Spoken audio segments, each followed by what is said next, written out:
આપણે જે ચોઘડિયા છે ને, ચોઘડિયા, આપણે કોઈ પણ કામ કરવું હોય સારું તો ચોઘડિયા જોઈને આપણે કામ કરીએ. મિત્રો, એ ચોઘડિયાની સંખ્યા 7 છે. 7. નિરાતે શાંતિથી એક વખત જોજો. અને ખરેખર આ દ્રષ્ટિએ પણ આ ચોઘડિયા પર વિચાર કરવા જેવો છે. 1.5 કલાકનું એક ચોઘડિયું હોય તો સમયમાં ગોઠવવા માટે તો એ 8 હોવા જોઈએ, તો જ 12 કલાકમાં સેટ થાય, નકર સેટ ન થાય. અને 6, 7, 8 નથી. પણ આપણા આર્ષ દ્રષ્ટા ઋષિમુનિઓએ બહુ સરસ રીતે એની ગોઠવણ કરી છે. ચોઘડિયું હવે છે ને, શાંતિથી તમે કેલેન્ડરમાં જઈ અને ચોઘડિયાને જોજો. ચોઘડિયાની ગોઠવણ એવી રીતે કરી છે, જે પહેલું ચોઘડિયું હોય ને એ જ ચોઘડિયું છેલ્લે રિપીટ થાય, પાછું આવે.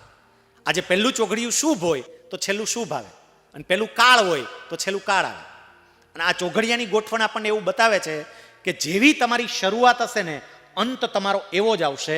જો શરૂઆત તમારી શુભ તો અંત તમારો શુભ, અને શરૂઆત તમારી કાળ તો અંત પણ તમારો કાળ. જેવી શરૂઆત એવો જ અંત, આ પાક્કું.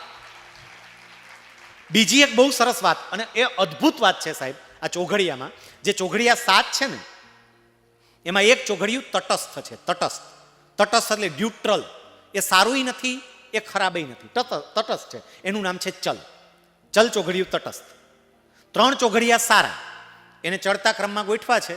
શુભ, લાભ અને અમૃત, આ 3 ચોઘડિયા સારા. 3 ચોઘડિયા ખરાબ, એને ઉતરતા ક્રમમાં ગોઠવા છે. ઉદ્વેગ, રોગ અને કાળ. આ ચોઘડિયા દ્વારા આપણા ઋષિ મુનિઓ બીજો એક સંદેશો આપણને એ પણ આપવા માંગે છે કે જગતની પ્રત્યેક વ્યક્તિ ચલ ચોઘડિયા જેવી તટસ્થ હોય. એ સારીય ન હોય, એ ખરાબય ન હોય, ચલ હોય, તટસ્થ. આપણે બધાય ચલ, સારાય નહીં, ખરાબય નહીં, તટસ્થ. પણ તમારી આજુબાજુ કોણ છે ને, એને આધારે કાં તો તમારી યાત્રા શુભ, લાભ અને અમૃત તરફની હોય, અને કાં તો તમારી યાત્રા ઉદ્વેગ, રોગ અને કાળ તરફની હોય. તમારી આસપાસની વ્યક્તિ અને વિચારો જો નબળા હોય, જો હલકા હોય, તો સમજો સૌથી પહેલા ઉદ્વેગ આવશે. આ વિચારજો, ઉદ્વેગ એટલે અશાંતિ. વિચારો જ ઉદ્વેગ લાવે. નબળા અને હલકા વિચારો જ ઉદ્વેગ લાવે. આપણી ઉંમર હોય અને એ ઉંમરને કારણે જો એવા વિચારો આવી જાય તો તરત જ ઉદ્વેગ શરૂ થાય. અને એક વખત ઉદ્વેગ શરૂ થાય, અશાંતિ શરૂ થાય, એટલે જાત જાતના રોગ આવે. એ શારીરિક પણ હોય, એ માનસિક પણ હોય. અને રોગ આવે પછી કાળ. કાળ એટલે ખતમ, પૂરું થઈ ગયું. વ્યક્તિ જીવતી હોય પણ એનું જિંદગી ખતમ થઈ જાય. અને બીજી તરફ જો વ્યક્તિ અને વિચારો હકારાત્મક હોય, ઉત્કૃષ્ટ હોય, સારા હોય, પવિત્ર હોય, તો જીવનમાં શુભ બને, બધું સારું સારું જ બને. અને શુભ બને એટલે એના લાભ થવા માંડે. ભણવામાં લાભ થાય, વ્યવસાયમાં લાભ થાય, ધંધામાં લાભ થાય, સંબંધોમાં લાભ થાય, બધે લાભ થાય. અને લાભ થયા પછી અમૃત, કાયમ માટે એનું નામ અંકિત થઈ જાય. લોકો કાયમ માટે એને આદરપૂર્વક યાદ કરે. આપણે કાળ તરફ જવું છે કે આપણે અમૃત તરફ જવું છે, એનો સૌથી મહત્વનો આધાર તમે કોની જોડે બેસો છો અને કોની જોડે સમય વિતાવો છો ને, એના પર રહેલો છે. આ સમજજો, તમારો સમય કોની જોડે વીતે છે, કોની જોડે બેસો છો. અને એટલે તમારા મિત્રો બનાવવામાં પણ ધ્યાન રાખજો. ગુરુકુળમાં રહીને પણ શક્ય છે કે તમારી આસપાસ નકારાત્મક વિચારો આવી શકે. એટલે સફળતા માટે આ પહેલી બાબત. મારે બીજું તમને કહેવું છે, એ વિચારવા જેવું. ખરેખર તમારે જેટલી ઊંચાઈએ જવું હોય ને, આના ઉપર ખરેખર વિચાર કરજો. જેટલી ઊંચાઈએ જવું હોય એટલું એ વાહનનું ફ્યુલ શુદ્ધ જોઈએ. રોડ ઉપર આપણે બાઇક લઈને નીકળીએ અને એ બાઇકની અંદર જે પેટ્રોલ નાખવામાં આવે એ કદાચ અશુદ્ધ હોય, ભેળસેળવાળું હોય, તો બહુ વાંધો ના આવે.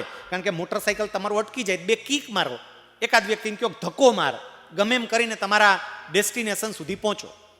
પણ જો તમારે હવાઈ મુસાફરી કરવી હોય, આકાશમાં ઉડવું હોય, તો પ્લેનનું ફ્યુઅલ એમાં સેજ પણ ભેળસેળ ના ચાલે, એ શુદ્ધ જોઈએ.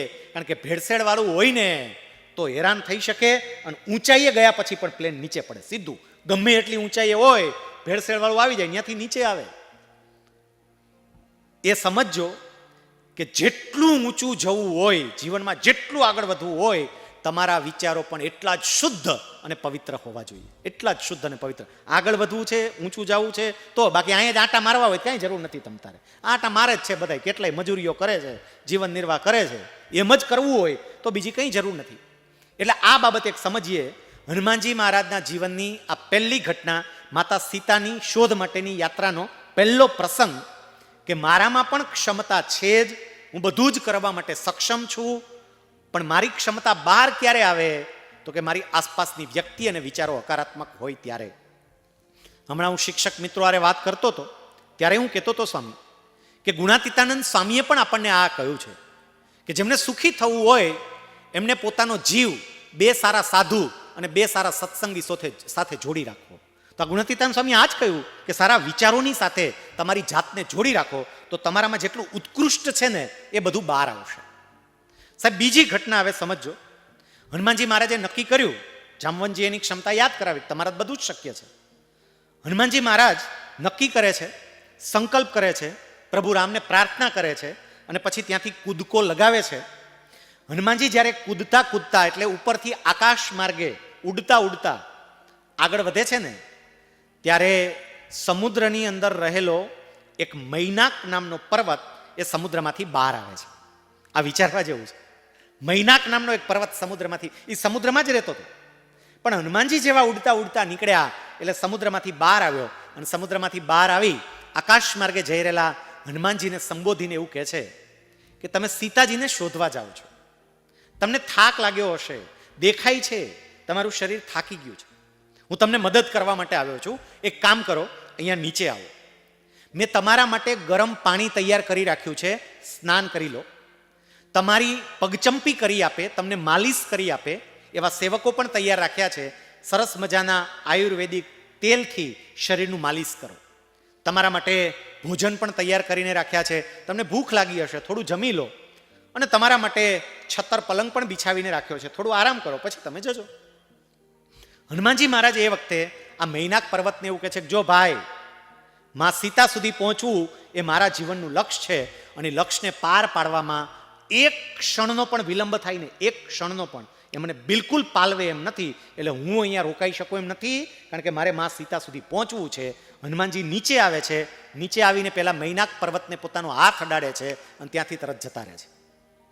સાવ સામાન્ય લાગતી આ ઘટના કદાચ આપણે રામાયણમાં જોઈ, કદાચ આપણે કોઈ પાસેથી સાંભળી, પણ એના પર વિચાર નથી કર્યો.